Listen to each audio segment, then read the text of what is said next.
अगर तुम लोगों ने अभी तक ये वाली वीडियो नहीं देखी तो पहले इसको देख के आना, उसके बाद इसको कंटिन्यू करना। पहली वाली वीडियो में हमने बात करी थी कि अद्वैत फिलॉसफी है क्या, ब्रह्मन क्या है, आत्मन क्या है, माया, मिथ्या, ये सब कुछ हमने समझा था।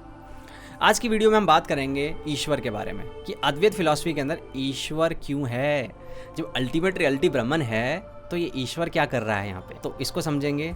ये थोड़ा सा कन्फ्यूजन क्रिएट करता है बहुत से लोगों के मन में कि यार अगर ईश्वर भी है और कोई भक्त है, मान लो मैं भक्त हूँ और मैं पूजा कर रहा हूँ किसी भगवान की, अगर मैं अद्वैत के लेंस से देखूँ तो मैं खुद की ही पूजा कर रहा हूँ देखा जाए तो ये बेतुका नहीं है। इसको समझना बहुत ज़रूरी है पहले तो, ठीक है। तो आज की वीडियो में इसको ही क्लियर करेंगे। अगर तुम नया तो सब्सक्राइब करके जाना क्योंकि मैं ऐसी वीडियोस लाता रहता हूँ। चलो शुरू करते हैं। देखो, शुरू करने से पहले ना दो चीज़ों को पहले हमें समझना होगा। अगर ये दो चीज़ें समझ में आ गई तो मामला क्लियर हो जाएगा। पहली चीज़ है एम्पिरिकल रियलिटी और दूसरी है एब्सोल्यूट रियलिटी, जिसको व्यवहारिक सत्य और परमार्थिक सत्य बोला गया है। अब एम्पिरिकल रियलिटी वो रियलिटी है जिससे तुम डे टू डे लाइफ में डील करते हो।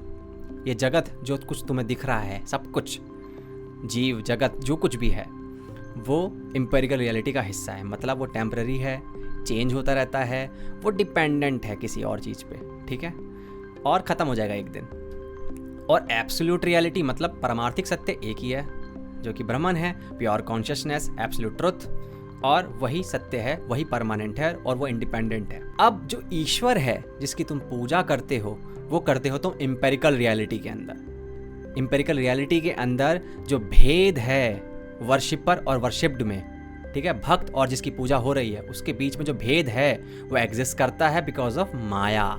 ये जगत है जो एम्पिरिकल रियलिटी है वो माया के अधीन है। तो यहाँ पर जो डिफरेंसेस हैं, जो आपको भेद दिखता है वो एग्जिस्ट करता है। तो उस माया के कारण, उस अविद्या के कारण हमें भेद दिखता है और हम समझते हैं कि जो ये जिसकी मैं पूजा कर रहा हूँ वो अलग है और मैं अलग हूँ और मैं भक्ति करूँगा। बट अगर मैं कैमरा को एकदम टॉप पे ले जाऊँ, है ना, वो ड्रोन की तरह ऊपर उठा के, और एब्सोल्यूट रियलिटी वाले एंगल से देखूँ तो देखूँगा ओहो, यहाँ तो कोई भेद ही नहीं है, एब्सोल्यूट रियलिटी तो एक ही है। ये सारे जो भेद है ना, भक्त है ना जिसकी पूजा हो रही है वो है, इनके बीच में जो भेद है वो भी गायब हो जाता है टॉप एंगल से। इसको समझाने के लिए एक एग्जांपल और देता हूँ मैं। अभी मान के चलो साइंस वाइंस कोई नहीं पढ़ता, ठीक है, मान के चलते हैं साइंस ने कुछ डिस्कवरी नहीं करी है। तो मैं देखता हूँ रोज़ सूरज को कि यार सूरज ना ईस्ट से उगता है और वेस्ट में डूब जाता है। तो मेरे दिमाग में सिंपल सा एक यही आएगा दिमाग में कि यार सूरज जो है ना वो चक्कर लगाता है धरती के, धरती स्टेशनरी है, जो कि आया भी था बहुत पहले दिमाग में लोगों के, ठीक है। तो एक रियलिटी तो ये है मेरे लिए, और एक रियलिटी ये है कि मैं सुपरमैन की तरह उड़ के जाऊं, ऊपर जाऊं और धरती को देखूं ऊपर से, स्पेस से। मैं देखूंगा नहीं यार, ये तो धरती है जो चक्कर काट रही है, सूरज तो स्टेशनरी है, ठीक है। तो दो रियलिटी अलग अलग हुई। एक रियलिटी में तो मेरे लिए सूरज घूम रहा है और दूसरी रियलिटी के अंदर धरती घूम रही है। तो वैसे ही एम्पिरिकल रियलिटी के अंदर भी ऐसा ही कुछ है कि हमारे ये भेद एग्जिस्ट करते हैं। मुझे दिखता है कि हाँ भाई ये भगवान अलग हैं, मैं अलग हूँ और मुझे इनकी पूजा करनी है, लेकिन एब्सोल्यूट रियलिटी में ना वर्शिपर है ना वर्शिप्ड है, कोई भेद नहीं है, एब्सोल्यूट ट्रुथ एक ही है, प्योर कॉन्शियसनेस। ये रियलिटी का फ़र्क है, ये एंगल का फ़र्क है एक्चुअली में देखा जाए तो, कि एम्पिरिकल रियलिटी में मतलब प्रैक्टिकल लेवल पे क्या हो रहा है और एब्सोल्यूट रियलिटी पे क्या हो रहा है। तो जो एम्पिरिकल रियलिटी का जो ईश्वर है जो जगत का निर्माण करता है वो माया के कारण है, ठीक है। जो ये ईश्वर है ये भी माया के अधीन है, इसको सगुण ब्रह्मन बोला गया है, ठीक है। एक तरीके से ये एट्रीब्यूट्स वाला ब्रह्मन है।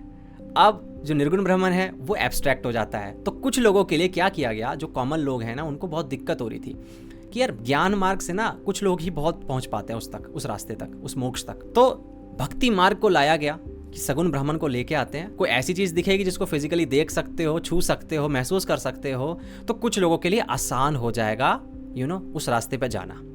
तो भक्ति मार्ग बनाया गया। अब होता यह है, ये मेरा मानना है कि ये बहुत अच्छा तरीका है, बहुत अच्छा अप्रोच है। क्यों? क्योंकि वर्ल्ड में ना इतने डिस्ट्रैक्शंस है, हज़ारों डिस्ट्रैक्शंस है, हज़ारों डिज़ायर्स है तुम्हारे, ठीक है। ये जान भी लो ना, ये मान भी लो कि ये माया है, फिर भी माया के चंगुल से बचना आसान नहीं होता है। अभी अगर तुम्हें डेथ लेने आ जाए, अभी मान के चलो कि चल भाई तेरा वक्त पूरा हो गया, तुम बोलोगे ना उसको कि यार 2-3 चीज़ें रह गई है, अगर वो मैं कर लूँ ना तो फिर ले जाना मुझे। फिर वो 2-3 चीज़ करने के बाद भी आपके मन में रहेगा कि यार ये एक और चीज़ कर लेता मैं, यार ये खा लेता, ये गुलाब जामुन खा लेता उस दुकान के, या फिर यहाँ घुमाता, यहाँ इसके साथ फ़ोटो खींच लेता, इसको प्रपोज कर देता। कभी ख़त्म नहीं होने वाला ये, ठीक है। चाहे तुम कितनी बार बोलो ये माया है, माया है, माया है, तुम इसके चंगुल में बंधे रहोगे। लेकिन भक्ति मार्ग के जरिए सगुण ब्राह्मण को जब हम बीच में लेके आते हैं तो एक ब्रिज का काम करता है। सगुण ब्रह्मन आते ही हमारा माइंड पहले तो इन सारे डिस्ट्रैक्शन से एक जगह फोकस होता है, जो कि बहुत ज़रूरी है। सबसे इंपॉर्टेंट चीज़ यही है। तो सारे डिस्ट्रैक्शन से ध्यान हट के एक जगह केंद्रित होता है, माइंड प्योरीफाई होता है, ठीक है, माइंड शांत होता है। वो समझता है कि ठीक है, माइंड को भटकाना नहीं है, अब माइंड को एक जगह लाना है। भले ही सगुण ब्रह्मन माया के अधीन है, ठीक है, अगर एब्सोल्यूट रियलिटी के पर्सपेक्टिव से देखें तो, बट ठीक है, यहाँ तक अभी ठीक है। उसके बाद क्या होता है, वो जो इंसान है, वो जो जीव है, वो समझता है धीरे धीरे करके इसी मार्ग पे चलते हुए कि जो इस सगुण ब्रह्मन है और मैं हूँ, हमारे बीच में भी कोई भेद नहीं है, हम एक ही हैं, ठीक है। तो जो भक्त है वो भी एक दिन गायब हो जाता है, और जिसकी पूजा हो रही है वो भी गायब हो जाता है, ये भेद खत्म हो जाता है, और फिर वो मोक्ष प्राप्त कर लेता है, अपना ट्रू नेचर रियलाइज कर बैठता है। भक्ति मार्ग के जरिए आप जान सकते हैं उस निर्गुण ब्रह्मन को। तो इसी कारण इस फिलॉसफी के अंदर जो ईश्वर है उसको रखा गया, उसको रिजेक्ट नहीं किया गया। दूसरी चीज़ ये भी था कि जो इसके रूट्स हैं ना इस फिलॉसफी के, वो उपनिषदों में जाते हैं, वेदों में जाते हैं, आपको पता है, और वहाँ पर ना ईश्वर का जिक्र है, ईश्वर को रखा गया है, तो उसको रिजेक्ट करना ना ठीक नहीं लगा, तो उसको रख लिया गया और उसको सगुण ब्रह्मन बोल दिया गया, और इसकी पूजा करो आप। पर ये ध्यान रखना है, ये माया है, ये माया के अधीन वाला ईश्वर है, एब्सोल्यूट ट्रुथ एक ही रहने वाला है।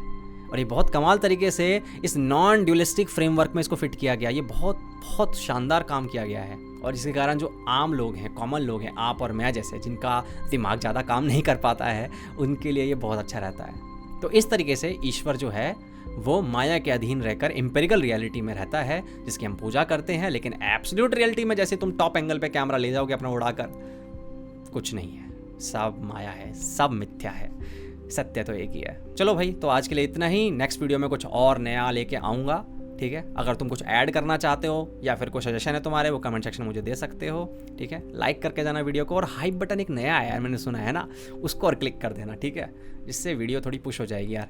एल्गो ना पुश नहीं करता अच्छी वीडियोज़ को, तो वो कर देना, ठीक है। चलो, गुड बाय।